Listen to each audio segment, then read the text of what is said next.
जय Hind guys. Now start और next video lecture. इसके पहले की वीडियो लेक्चर्स में हम लोगों ने conjugate element and conjugate element class की बात की थी। कॉन्जुगेट क्लास क्या होते हैं ग्रुप की थ्योरी की दुनिया में, और हमने वहाँ देखा था कि जो कॉन्जुगेट एलिमेंट की बात डिफाइन की गई थी, तो जो रिलेशन कॉन्जुगेट एलिमेंट का यानी जो कॉन्जुगेसी जो रिलेशन ग्रुप में डेवलप होता है वो इक्विवेलेंस क्लास होता है। और जब भी किसी भी सेट में कोई इक्विवेलेंस रिलेशंस क्रिएट होता है तो उस सेट को डिसजॉइंट सबसेट में बांट देता है, ऐसा कि अगर उस सबसेट्स का हम लोग यूनियन निकालें तो पूरा हम लोगों को सेट मिल जाता है। एक यहाँ और बड़ी इंपॉर्टेंट बात है कि ये जो कॉन्जुगेट एलिमेंट हैं, जो कॉन्जुगेट जो मेरे क्लास हैं ग्रुप थ्योरी की दुनिया में, एक नई चीज़ को क्रिएट करते हैं। ग्रुप में एक नई चीज़ लाते हैं। नई चीज़ हमारा यह है कि जो class equation of the group जो है उसकी ये आधारशिला रखता है। तो एक बड़ा इंपॉर्टेंट रिजल्ट है, उस रिजल्ट से class equations of the group बनता है। और ऐसा कोई नेशनल स्तर का मैथमेटिक का कॉम्पिटिशन्स नहीं है जहाँ class equations of the group से क्वेश्चन न बने। हमेशा बनते ही रहते हैं, पूछे ही जाते हैं, क्योंकि ये बड़े इंपॉर्टेंट रिजल्ट्स हैं। तो आज हम उस रिजल्ट की बात कर रहे हैं जो क्लास इक्वेशंस की आधारशिला रखता है, जिससे क्लास इक्वेशंस मेरे निकाले जाते हैं, class equations of the group. तो now let us start here. वो रिजल्ट क्या है, उस थोड़ा हम मार्वलस रिजल्ट की यहाँ बात कर लें। रिजल्ट ये है कि let G be a finite group, then so that order of class of A is equal to order of G upon order of normalizer of A। ये बात होती है where class of A is, इसको हम लोग conjugate class of ए कहते हैं। Where A belongs to जी, ये कोई एलिमेंट है ग्रुप का, ये है मेरा, दिस इज द रिजल्ट। बड़ा इंपॉर्टेंट रिजल्ट है ये, क्योंकि इसी रिजल्ट से हमारा जो ग्रुप का जो क्लास इक्वेशंस ऑफ द जो ग्रुप होता है यहीं से मेरा क्रिएट होता है। तो पहले इस चीज़ को हम देखते हैं है क्या ये। रिजल्ट ये कहता है कि ग्रुप के किसी भी एलिमेंट का जो क्लास होगा, जो कॉन्जुगेट जो क्लास होगा, उसका जो ऑर्डर होगा order of G upon order of normaliser of A होता है। अच्छा, नॉर्मलाइजर ऑफ ए क्या है और सेंटर ऑफ द ग्रुप क्या है, इसका बहुत कायदे से हम लोग पिछले लेक्चर्स में बात किए हैं। बहुत सारे वहाँ भी इम्पॉर्टेंट रिजल्टों को हम लोगों ने प्रूफ किया है। बहरहाल हमारे यहाँ जो रिजल्ट ये है कि वो ये देखना है कि अगर जी कोई फाइनाइट ग्रुप है तो इसके ग्रुप के किसी भी एलिमेंट का जो कॉन्जुगेट क्लास का जो ऑर्डर होगा वो order of G upon order of normaliser of A होता है। इस बात को हमें प्रूफ करना है, तो पहले हम इसको प्रूफ करेंगे। तो now let us start here. Proof देखते हैं कैसे प्रूफ करते हैं इसे। अच्छा, प्रूफ करने के लिए हमने कुछ अपनी एक आइडिया रखी थी लिसनर के सामने। आइडिया हमारी ये थी कि जब हम ग्रुप थ्योरी या कोई भी मैथमेटिक्स के पार्ट्स को, जो रिजल्ट को जब प्रूफ किया जाता है तो उस रिजल्ट्स में क्या क्या चीज़ें गिवन है, दिस इज़ द कीवर्ड्स, वहाँ लिसनर को इस बात को ध्यान देना चाहिए। जैसे यहाँ let G be a finite group, अब ये फाइनाइट ग्रुप पे गेम हो रही है, अभी इनफाइनाइट ग्रुप नहीं है। लिसनर इस चीज़ को ध्यान देंगे, this is a finite group, कि अगर कोई ग्रुप फाइनाइट है तो ये रिजल्ट मेरा होल्ड करेगा कि जो किसी एलिमेंट के जो कॉन्जुगेट क्लास का जो ऑर्डर होगा order of G upon order of normaliser of A होगा। प्रूफ करना है, प्रूफ की बात हमारी ये है। तो हम प्रूफ कैसे करेंगे इस चीज़ को, क्या गिवन है पहले मैं यहाँ देख लूँ। गिवन ये है कि let G be a finite group, तो उसका ऑर्डर फाइनाइट होगा, तो लेट कर लेते हैं, let order of G is equal to M. ये बात हो गई मेरी। दिस सॉरी एन ले लें, हाँ खैर एन में क्या रखा है, जो चीज़ चाहे वो चीज़ लिखी जा सकती है। बहरहाल let order of G is equal to N, group है जिसका ऑर्डर एन है। एक बात और, ये हम लोग जानते हैं सारे लोग कि we know that normaliser of A is a subgroup of जी। ये सबको पता है कि जो नॉर्मलाइजर होता है वो ग्रुप का सब ग्रुप होता है। और सेंटर ऑफ जो ग्रुप होता है वो भी ग्रुप का सब ग्रुप होता है। बट डिफरेंस थोड़ा इसमें होता है कि नॉर्मलाइजर ऑफ ए उस ग्रुप का नॉर्मल होगा या नहीं, मे भी हो भी सकता है, नहीं भी हो सकता है। बट जो सेंटर ऑफ ग्रुप होता है हमेशा अपने ग्रुप का वो नॉर्मल सब ग्रुप होता है। ठीक, तो यहाँ नॉर्मल और नॉर्मल है नहीं, उसकी यहाँ बात नहीं है। बात यहाँ सिंपली ये है कि नॉर्मलाइजर ऑफ ए जो है मेरा ग्रुप का सब ग्रुप है, जी का जो होगा वो सब ग्रुप होगा, और जी मेरा फाइनाइट है। तो अगर कोई ग्रुप फाइनाइट है तो हम अगेन ये जानते हैं कि उसका जो इंडेक्स होगा वो फाइनाइट होगा। मीनिंग क्या होगी कि जो नंबर ऑफ डिस्टिंक्ट लेफ्ट और राइट कोसेट जो नॉर्मलाइजर ऑफ ए क्रिएट करेगा वो फाइनाइट होगा। फाइनाइट इन द सेंस, अच्छा ये सबको पता है कि रिजल्ट तो ऑलरेडी जाना जाता है। अगर जी कोई फाइनाइट ग्रुप है तो जो नंबर ऑफ इंडेक्स होते हैं, और नंबर ऑफ इंडेक्स ही मेरे लेफ्ट कोसेट और राइट कोसेट, डिस्टिंक्ट लेफ्ट और राइट कोसेट कहे जाते हैं, और ये होता है हमारा this is known as the index of H.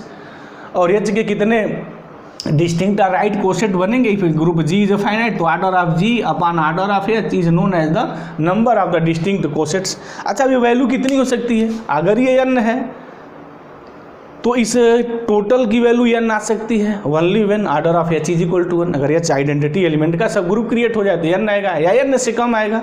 तो बहरहाल क्या मेरी बात हुई यहाँ से, तो we know that n is a subgroup of group G. Therefore, since, एक बात है लिखा, सिंस जी इज फाइनाइट, ये फाइनाइट है तब ये बात लिखी जा रही है। अगर ये ग्रुप फाइनाइट नहीं होता तो फिर इसके बाद आगे हम नहीं लिख पाते। Since G is finite, therefore the number of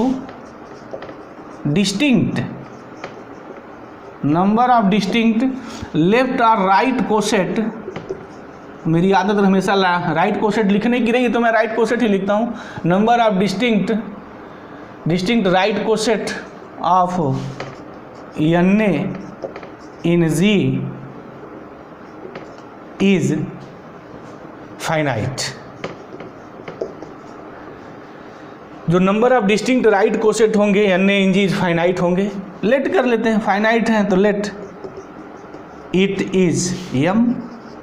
meaning क्या है कि जो नॉर्मलाइजर ऑफ ए जो कोसेट्स जो क्रिएट करेगा वो कोसेटों की संख्या फाइनाइट होगी। तो जितने हम जानते हैं कि राइट कोसेट्स होते हैं उतने लेफ्ट कोसेट होंगे, मतलब नॉर्मलाइजर ऑफ ए के जितने राइट कोसेट बनेंगे उतने लेफ्ट कोसेट बनेंगे। हमने कंसीडर कर लिया, मान लिया कि जो number of distinct right coset of N A in G हैं वो एम है। एक बात और हम जानते हैं ऑलरेडी कि जितने डिस्टिंक्ट कोसेट्स बनेंगे चाहे वो लेफ्ट हो या राइट हो, अगर उनका मैं यूनियन ले लूँ तो वो जी के इक्वल होता है। इसको कोसेट डिकम्पोजिशंस कहा जाता है कि कोई भी सब ग्रुप जो कोसेट्स क्रिएट करते हैं, अगर सारे कोसेट्स का मतलब जो डिस्टिंक्ट कोसेट बन रहे हैं, सारे डिस्टिंक्ट कोसेटों का अगर मैं यूनियन ले लूँ तो वो जी क्रिएट कर देता है। तो definitely also we have important result है। अच्छा, इस रिजल्ट का हमने लाग्रेंजेस थ्योरम को जो प्रूफ किया था, इस रिजल्ट को यूज किया था कि जो ग्रुप होगा G is equal to what, union of the union of the distinct cosets. तो कितने मेरे डिस्टिंक्ट कोसेट हैं, m है, तो बना लिया जाए। तो normaliser of A x1 union normaliser of A x2 union and ऑट्स one, last में यूनियन नॉर्मलाइजर ऑफ ए। और यहाँ मैं x लिखूँगा क्योंकि मैंने बात कही है कि right coset in G finite let it is M, ये मेरा एम है। एम हमारे जो है distinct right coset normaliser create करता है, तो इन सभी का जो यूनियन होगा वो मेरा जी होगा। तो इसको मैं ऐसे भी लिख सकता हूँ, G is equal to union, vary कर दें, R vary from 1 to m, S normaliser of A X R. ये बात मेरी हो गई, मैं इस बात को लिख सकता हूँ। दिस इज ए रिजल्ट, एक मेरा रिजल्ट भी क्रिएट हो गया। ऑलरेडी कोई रिजल्ट नहीं है तो पहले का रिजल्ट है। ऑलरेडी मैं जानता हूँ कि अगर कोई ग्रुप फाइनाइट है तो उसका जो सब ग्रुप डिस्टिंक्ट राइट कोसेट और लेफ्ट कोसेट जो क्रिएट करेगा वो फाइनाइट होगा, और उन सभी का यूनियन जो होता है जी होता है। इसको कोसेट डिकम्पोजिशन के नाम से भी जाना जाता है। यस, ये मेरी बात हो गई। हम क्या प्रूफ करने वाले हैं नाउ व्हाट, ये रिजल्ट की बात है। इस रिजल्ट को हमें प्रूफ करना है। तो यहाँ देखते हैं इसकी मीनिंग हमारी क्या हुई कि अगर हम यहाँ से बात करें, अगर मैं आर्डर ऑफ जी की बात करूँ तो what is the order of G here, order of G is equal to number of the elements in this, मतलब numbers of the element in this coset, in this coset and in this coset. And how many number of the coset? There are m cosets and all these cosets are the distinct. Meaning क्या होगी कि इस cosets में जो element होंगे वो element इसमें नहीं होंगे, क्योंकि एक रिजल्ट हम और भी जानते हैं वो ऑलरेडी कि डिस्टिंक्ट कोसेट्स की मीनिंग ये होती है कि कोसेट्स में या तो सारे एलिमेंट कॉमन होते हैं या कि कोई एलिमेंट कॉमन नहीं होता है। एक ऑलरेडी एक कोसेट्स की दुनिया में एक भी बड़ा इंपॉर्टेंट रिजल्ट। तो कहने का मतलब है कि इसमें सारे जो एलिमेंट होंगे दीज आर ऑल द डिस्टिंक्ट्स। अच्छा, अब इसमें एलिमेंट्स कितने होंगे? एक और रिजल्ट है कि अगर एच कोई भी सब ग्रुप है और एच उसका कोई कोसेट है तो जो कार्डिनलिटी ऑफ एच होती है वो एच के इक्वल होता है। मतलब कोसेट्स में वही नंबर्स होंगे, वही नंबर्स मतलब देयर आर द नंबर्स, इसमें जो नंबर्स आएंगे वही ये नंबर्स आएंगे। बट एलिमेंट डिस्टिंक्ट हो सकते हैं, नहीं भी हो सकते हैं। अगर ए इज इक्वल टू मैं ई ले लूँ तो H is equal to H जानते हैं। कहने का मतलब क्या है कि जितने भी कोसेट्स बनते हैं उसमें वही नंबर्स ऑफ द एलिमेंट होते हैं जो मेरे सब ग्रुप में होंगे। अच्छा, सिंस ये फाइनाइट ग्रुप पे गेम चल रही है तो एच में भी जो होंगे फाइनाइट होंगे, तो नॉर्मलाइजर ऑफ ए में एलिमेंट में भी जो होंगे वो फाइनाइट होंगे। तो आर्डर ऑफ जी मैं कैसे लिखूंगा? What is the order of G? Number of element in this, number of element in this, number of element this. Meaning सबका अगर हम सम कर लें तो क्या आएगा? कहाँ तक है भाई? यम तक। तो order of G is equal to M into order of normaliser of A. मैं ऐसे लिखूंगा। अच्छा, normaliser of A x1 xi लिख दूँ तो सिंस ईच में नंबर सेम है, इसमें वही है जो इसमें है, जो इसमें है, और वो जो क्या होगा मीनिंग हमारी है भाई, तो बात थोड़ा लिख दें इस रिजल्ट का यूज करते हुए। तो ये है कि order of normaliser of A X R, कोई भी जनरल उठा लें तो ये order of normaliser of A होगा। तो इस बात को लिखा जा सकता है। तो M this implies M is equal to order of G upon order of normaliser of A. मैं ऐसे लिख सकता हूँ। रिजल्ट मुझे जो प्रूफ करना है, order of G upon order of normaliser of A is equal to order of class of A. इसकी मीनिंग ये है कि अगर मैं ये बात प्रूफ कर दूं कि जो कॉन्जुगेट क्लास ए का जो कॉन्जुगेट क्लास जो बन रहा है उसमें भी यम एलिमेंट हैं, तो फिर मेरी बात हो जाएगी कि जो इसका जो आर्डर होगा this is equal to this and hence this is my the result. तो मीनिंग हमारी क्या है कि अब मुझे ये प्रूफ करना है कि जो ए का कॉन्जुगेट क्लास है उसमें यम डिस्टिंक्ट एलिमेंट हैं। अब देखते हैं कि इस चीज़ को हम लोग कैसे प्रूफ करते हैं। मुझे उम्मीद है कि लिसनर इस चीज़ को नोट कर लिए होंगे। नोट करें, this is the better year, क्योंकि प्रूफ कैसे होता है इसका पता होना these are also very important, बहुत इंपॉर्टेंट है, क्योंकि प्रूफ में ही तो सारे रहस्य छिपे होते हैं। कैसे हम लोग निकालते हैं, कैसे मैथमेटिक क्रिएट की जाती है। Yes, M is equal to order of G upon order of N A. अब हम एक सेट क्रिएट कर रहे हैं, एक सेट बना रहे हैं। Let us consider let set S is equal to, एक ऐसा सेट हमने कंसीडर किया x1 inverse A x1 comma x2 inverse A x2 comma and also on xm inverse A xm। हमने एक सेट एस एक क्रिएट कर लिया जिसमें m एलिमेंट्स हैं। इस टाइप के एलिमेंट हमने लिखे हैं, this type of the element. अच्छा, इस टाइप हमने एलिमेंट क्यों लिखा है? वो जो कॉन्जुगेट क्लास ऑफ ए का जो कॉन्सेप्ट है उसको ध्यान में रखते हुए हमने ऐसा एलिमेंटों का एक सेट बना लिया है। अब हम ये प्रूफ करेंगे कि सेट एस कंटेन्स यम डिस्टिंक्ट एलिमेंट, पहली बात। दूसरी बात अब ये प्रूफ करेंगे कि जो सेट एस है एक्चुअल में वो क्लास ऑफ है, कॉन्जुगेट क्लास ऑफ है। तो चलते हैं बारी बारी से प्रूफ करते हैं। पहले ये प्रूफ करेंगे कि सेट एस कंटेन्स यम डिस्टिंक्ट एलिमेंट्स, ये बात हमें प्रूफ करनी है। तब किसी भी सेट में यम डिस्टिंक्ट एलिमेंट है, जो सेट में आपने एलिमेंट लिया है, अगर ये दिखाना है कि वो डिस्टिंक्ट एलिमेंट आपको प्रूफ करना है तो क्या मेथड होता है? मेथड एक ही है कि इनमें से कोई दो एट रैंडम एलिमेंट पिकअप कर लेते हैं, वो इक्वल होते हैं। अब उस इक्वल से जो भी कुछ मिलते हैं लिखते हैं, बाद में दिखाते हैं कि नहीं दिस इज ए कॉन्ट्राडिक्शन, ये हम जो कंसीडर कर रहे हैं ये सही नहीं है, ये गलत है, इसमें कोई भी दो एलिमेंट सेम नहीं है। तो सेम प्रूफ करने का वही मेरा प्रोसेस है, कोई दो एलिमेंट पिकअप कर लें, क्लियर कर लें कि वो सेम है, बाद में दिखाएं कि नहीं जो हम कंसीडर कर रहे हैं वो तो उससे मुझे बिल्कुल कंट्राडिक्शन मिल रहा है। मैथमेटिक्स की दुनिया में बड़ा गलत चीज़ें, उटपटांग चीज़ें आ जा रही हैं। तो उटपटांग चीज़ें क्यों आ रही भाई? इसका मतलब आपने गलत रिजल्ट माना, रिजल्ट हो ही नहीं सकता है। तो जो ये प्रॉपर जो वे है प्रूफ करने का कि किसी सेट में कैसे डिस्टिंक्ट एलिमेंट प्रूफ करते हैं, तो यहाँ भी हम बात करेंगे। यहाँ से कोई दो रैंडम एलिमेंट पिकअप करेंगे, कंसीडर होगा, पॉसिबल होगा तो पॉसिबल करेंगे कि let these two elements B same. तो देखते हैं कैसे कंसीडर कर लेते हैं, लेट कर लें। इफ पॉसिबल टू लेट, इस बात को लिखा जाए तो थोड़ा बेटर लैंग्वेज है। If possible to let what let भाई, कि X I inverse A x I is equal to X J inverse A x J. अच्छा आई जे क्या है, I J is equal to what, कहाँ से कहाँ तक भाई वेरी कर रहे हैं, 1 2 एंड डॉट सो ऑन में हम for I not is equal to जे।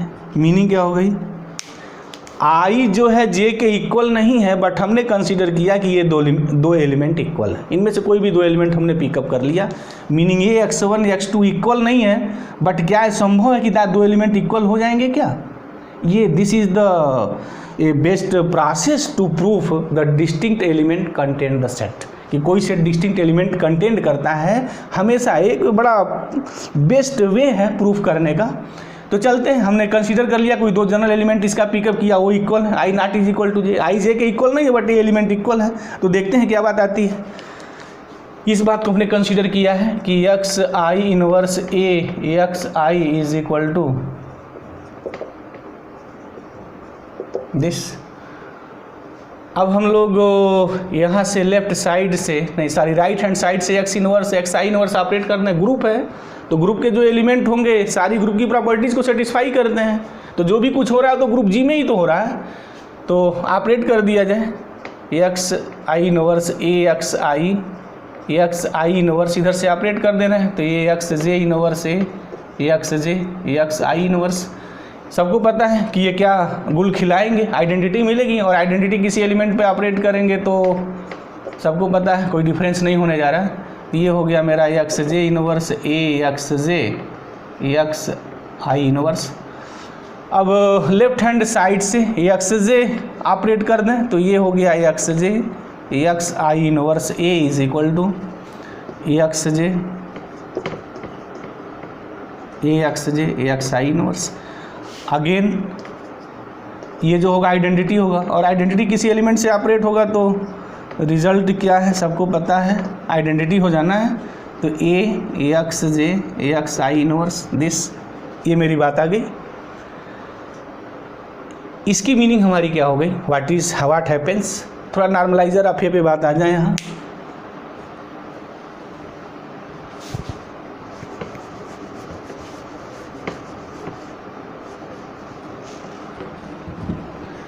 इसकी मीनिंग ये हो गई कि ये जो एलिमेंट है इस एलिमेंट के साथ कम्यूट होता है। यही तो बात होती है कि ये कोई एलिमेंट जी के लिए एलिमेंट जेड के साथ कम्यूट हो, तो मीनिंग क्या होती है, कम्यूटेटिव लॉ सेटिस्फाई कर जाए बस। इसकी मीनिंग ये होगी कि अगर हम नॉर्मलाइजर ऑफ ए की डिफिनीसन देखें, क्या डिफिनीसन है, थोड़ा उसकी बात यहाँ लिख दें ताकि लिसनर्स को ये बात थोड़ी ध्यान में आ जाए। What is the normaliser of A, define कर दें थोड़ा, यहाँ तरोताज़ा हो जाए। जी के उन एलिमेंटों को कलेक्शन करते हैं, उन एलिमेंटों का कलेक्शन होता है जो ए के साथ कम्यूटेटिव लॉ सेटिस्फाई करते हैं। अच्छा यहाँ फॉर ऑल एक्स नहीं होता है, लिसनर थोड़ा ध्यान देंगे। जब फॉर ऑल एक्स लिख देते हैं तो वो हमारा सेंटर ऑफ द ग्रुप की डिफिनीसन हो जाती है। बस हम जी के उन एलिमेंटों को कलेक्ट करते हैं जो ए के साथ कम्यूटेटिव लॉ सेटिस्फाई करते हैं।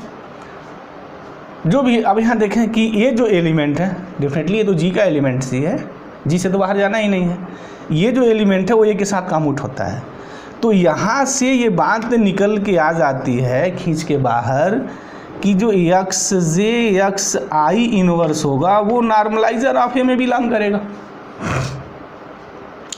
ये एलिमेंट नॉर्मलाइजर ऑफ ए में बिलोंग करेगा, और नॉर्मलाइजर ऑफ ए सब ग्रुप है, और सबको पता है कि अगर एच जी का सब ग्रुप हो और ए बी इनवर्स एच में बिलोंग कर जाए तो इफ़ एंड ओनली इफ की कंडीशंस थी, H a is equal to H b, ये बात होती थी।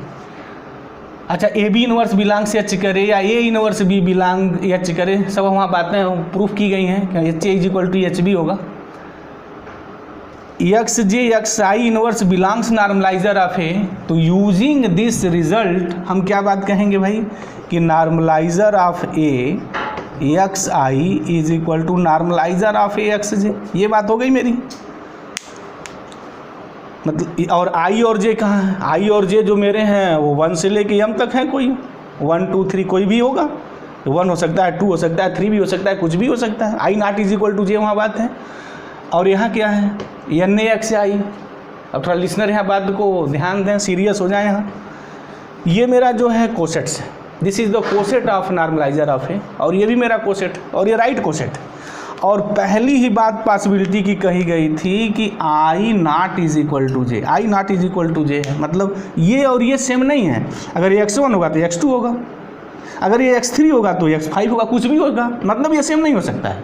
आई not is equal to J meaning कि ये जो मेरा कोसेट है राइट और ये जो मेरा कोसेट है ये सेम है, बट मुझे ये पता है, ये नॉलेज है कि कोई भी जो कोसेट्स हैं वो सेम नहीं होता है। These are all the there are M distinct coset, ऊपर पहले ही बात की गई है। आई not is equal to J, अगर I not is equal to जे है तो ये कभी भी नहीं हो सकता है, क्योंकि जो कोसेट होते हैं या तो इक्वल हो जाते हैं, आइडेंटिकल हो जाते हैं। तो आई नॉट इज इक्वल टू जे है, बट यहाँ कोसेट सेम हो गया तो ये संभव नहीं है। दिस इज कंट्राडिक्शन, क्योंकि जो कोसेट्स होते हैं वो हमारे डिस्टिंक्ट हैं, सेम है ही नहीं, पहली बात कही गई है।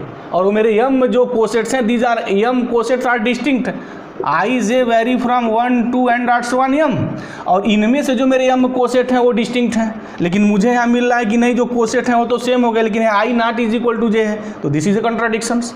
ये कंट्राडिक्शन हो जा रहा है कि जो कोसेट्स हैं वो सेम हो गए, बट कोसेट तो सेम है नहीं। इसकी meaning this is not possible, ये संभव नहीं है, ये संभव नहीं है। इसकी मीनिंग क्या कि हमने जो पॉसिबिलिटी मान ली थी, कौन पॉसिबिलिटी मान ली थी भाई कि X I inverse A x I is equal to X J inverse A x J for I not is equal to J. This is not true, ये ट्रू नहीं है। मीनिंग क्या होगा, अगर ये ट्रू नहीं है तो फिर इसी को तो कहा जाता है hence set S contains distinct elements, जितने भी एलिमेंट हैं उसमें डिस्टिंक्ट हैं, तो ये मेरी बात प्रूफ हो गई। Hence set S contains M distinct elements. तो ये डिस्टिंक्ट एलिमेंट प्रूफ करने का बड़ा एक इम्पॉर्टेंट टूल्स है, और लिसनर हमेशा इस टूल्स को ध्यान दें। जब भी कभी सेट में डिस्टिंक्ट एलिमेंट की बात आए तो हमेशा इस प्रोसेस को ही पकड़े रहें, और बहुत सारी चीज़ें हमने अपने लेक्चर में प्रूव की हैं इस प्रोसेस से ही। तो मतलब ये हो गया, हम लोगों ने प्रूफ कर दिया कि yes contains what am distinct element, हो गया ये। इसकी मीनिंग ये हो गई कि जो यस की जो कार्डिनलिटी है वो यम है, ये तो बात पक्का हो गई। अब मैं ये दिखा दूं कि जो सेट यस हैं वो क्लास ऑफ ए है, तो मेरी बात प्रूफ हो जाएगी। अगेन वही बात पुरानी, बार बार मैं कहता रहा हूँ कि जब भी कोई चीज़ प्रूफ करना है तो पीछे की रिजल्टों पे आते हैं। अब सेट थ्योरी की दुनिया में ए और बी कोई दो सेट है और इसको इक्वल प्रूफ करना है, तो क्या प्रोसेस है भाई, रास्ता क्या है? सिंपल सा एक रास्ता है, ये दिखा दीजिए कि ये कंटेंट इन बी, फिर उसके बाद दिखा दीजिए बी कंटेंट इन ई, बस बात हो गई। तो यही बात यहाँ भी हम प्रूफ करेंगे कि यस जो है क्लास ऑफ ए में कंटेंट करता है और क्लास ऑफ ए यस में कंटेंट करता है। तो now we have to show that, थोड़ा मंजिल लिख लें यहाँ टुकड़ों में। Now we have to show that, क्या प्रूव करना है भाई कि S is equal to class of a. तो पहले क्या प्रूव करेंगे, S content in class of a, तो लेट कर लें कि let small s be the element of set S. इस सेट का कोई एलिमेंट है, अच्छा ये एस इसका एलिमेंट है, तो डेफिनेटली ये जो एस होगा इसी टाइप में से होगा। तो एक जनरल कोई एलिमेंट पिकअप कर लें, दिस इम्प्लाइज एस, क्या लिखा जाएगा भाई x I inverse A x i for some i, कुछ होगा आई उसमें से जो भी हो। अच्छा अब ये किसकी डिफिनीशन है, अब सबको पता है कि this is the definition of the class a of a. थोड़ा क्लास ऑफ ए भी मैं डिफाइन कर दूँ यहाँ तो बात और क्लियर हो जाएगी, सब कुछ ब्लैक बोर्ड पे नज़र आ जाएगा। क्लास ऑफ ए क्या है भाई, what is the class of a, इसमें एक्स इनवर्स ए एक्स लिखे जाते हैं, एक्स बिलोंग्स टू जी। इस टाइप का जो एलिमेंट होगा वो क्लास ऑफ ए में चला जाएगा। बस बात है कि एक्स जी का एलिमेंट होना चाहिए, तभी एक्स आई इनवर्स डेफिनेटली वो जी का एलिमेंट है, ये भी जी का है, और ये ऐसा लिखा हुआ है दिस टाइप डेफिनेटली। तो इसकी मीनिंग क्या हो गई, अगर यस यस में बिलोंग कर रहा है तो मुझे यस को ऐसा लिखना पड़ेगा, क्योंकि यस का सेट ऑलरेडी आपने डिफाइंड किया है। तो this implies yes belongs class of A. Meaning क्या हो गई, yes be any arbitrary element, कोई आर्बिट्रेरी एलिमेंट हमने चूज किया था और वो एलिमेंट क्लास ऑफ ए में आ गया। तो this shows that what yes content in class of a. Yes जो होगा मेरा वो क्लास ऑफ ए में कंटेंट कर जाएगा। चलिए ये बात मेरी हो गई। अब हम क्या दिखाते हैं, अब ये बात दिखाते हैं कि जो क्लास ऑफ ए है वो यस में कंटेंट करता है। तो इसके लिए वही पुराना सारा प्रोसेस, कोई भी यहाँ नया प्रोसेस नहीं। अब लेट कर लें, अब धीरे धीरे कहानी क्लाइमैक्स की ओर आ गई है। Let x be any element of class of a, ये एलिमेंट है। अब ये दिखा देंगे कि ये एक्स मेरा सेट एस में मिलता है। तो अगर एक्स क्लास ऑफ ए में है तो भाई कैसे लिखेंगे, x is equal to what, x is equal to ऐसे लिखा जाना चाहिए, element of g inverse A and element of the g. तो भाई कोई ले लेते हैं, ये जैसे लिखते हैं हम, एक्स नहीं लिखेंगे, एक्स से कोई डिफरेंट एलिमेंट लिखा जाता है, जी इनवर्स ए जी। अब यहाँ बात लिखेंगे जी बिलोंग्स टू जी एस।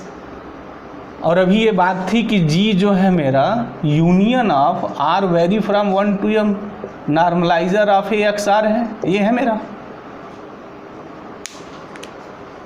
ये नॉर्मलाइजर ऑफ ए के जो कोसेट्स मेरे बन रहे हैं उनके यूनियंस ले लीजिए, तो ही मेरे जी होते हैं। अब यहाँ जी जी में बिलोंग करता है तो डेफिनेटली जी इनमें से किसी एक में होगा, किसी में होगा। अब मुझे नहीं पता पर्टिकुलर किस एलिमेंट में जाएगा, बट आर की कोई वैल्यू होगी जो 1 से m होगी, उनके बीच में ही कोई एलिमेंट होगा जिसमें जी इसमें बिलोंग करेगा। तो since G union of this है तो मैं ये बात तो लिख सकता हूँ दावे के साथ, सारे लोग लिख सकते हैं, हम ही क्या, जी इज इक्वल टू व्हाट। या ऐसे भी हम कह सकते हैं जी बिलोंग्स ये नॉर्मलाइजर ऑफ है, और कोई पिकअप जनरल एलिमेंट हम ले लें यहाँ से, एक्स आई कर लें और आई वेरी फ्रॉम 1 to m। तो जी बिलोंग्स ये है, तो फिर कैसे लिखेंगे भाई, जी इज इक्वल टू, इसके एलिमेंट कैसे लिखे जाएंगे सबको पता है, इसमें से कोई एलिमेंट वाई ले लें और उसका ऑपरेशन एक्स आई का राइट से कर दें, हो गया। अब वाई बिलोंग्स यहाँ नॉर्मलाइजर ऑफ ए होगा, तो थोड़ा इसकी मैं बखिया उधेड़ दूँ। अगर Y belongs normaliser of A है तो फिर ये क्या गुल खिलाएगा, ये होगा Y A is equal to A Y. Meaning क्या होगा कि जो एलिमेंट ए होगा वाई के साथ मेरा कम्यूट करेगा, सिंपल सी बात है मेरी ये। चलिए ये बात मेरी हो गई। अब यहाँ आते हैं, देख लेते हैं कि z इज इक्वल टू मेरा दिस वाई एक्स आई। अब g को हम पिकअप करके यहाँ ला दें तो this implies x is equal to what, G inverse meaning Y x I inverse A and G Y x I, this हो गया। इसको मैं ऐसे भी लिख सकता हूँ, जो इनवर्स का जो रिवर्सल रूल चलता है ग्रुप थ्योरी की दुनिया में, x I inverse Y inverse a y x i. अब इस रिजल्ट का यूज कर लिया जाए, क्योंकि वाई नॉर्मलाइजर ऑफ ए का एलिमेंट है तो इस ए वाई को मैं वाई ए भी लिख सकता हूँ। कहने का मतलब ये हो जाएगा कि एक्स आई इनवर्स वाई इनवर्स। अब इस ए वाई को यहाँ वाई ए लिख दें and this is the your X I, this is the your X. अच्छा मैं यहाँ थोड़ा लिख दूँ यहाँ ला करके, X is equal to what, this is the identity. और आइडेंटिटी कहीं भी ऑपरेट होती है तो एलिमेंट में कोई डिफरेंस ही नहीं क्रिएट करता, वही रहता है। तो क्या हो जाएगा भाई, this is the what, this is the x I inverse this and a and this is the x i. तो we can write x is equal to x I inverse A x i. अच्छा अब ये क्या है, what's, अब सबको पता है कि this is the element of the class of a, class of a में मिलता है ये। तो this element belongs to class of a where i vary from 1 to m, कोई भी एलिमेंट है। तो इसकी मीनिंग ये हो गई कि this implies x belongs class of a. हमने एक्स जो है कोई अनरैंडम एलिमेंट एस का पिकअप किया था, नहीं सॉरी क्लास ऑफ ए का, तो क्लास ऑफ ए में है ही है, यहाँ हमें बस एस में देखना था तो एस में तो आ ही गया सीधे सपाट, कोई कहने की ज़रूरत ही नहीं हुई। इधर से कान पकड़े या उधर से बात तो एक ही हो गई। सेट एस की बात यहाँ देखनी थी, हमने एक्स कोई एलिमेंट क्लास ऑफ ए का पिकअप किया था।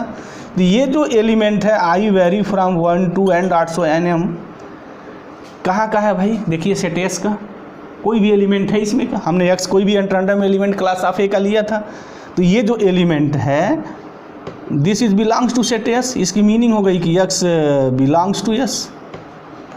x हमने कोई एलिमेंट क्लास ऑफ ए का लिया था और वो हमारा सेट S में आ गया, तो ये प्रूफ करता है, सीधी सी बात अब हो गई, this implies class of a content in set S। एक रिजल्ट मेरा आ गया।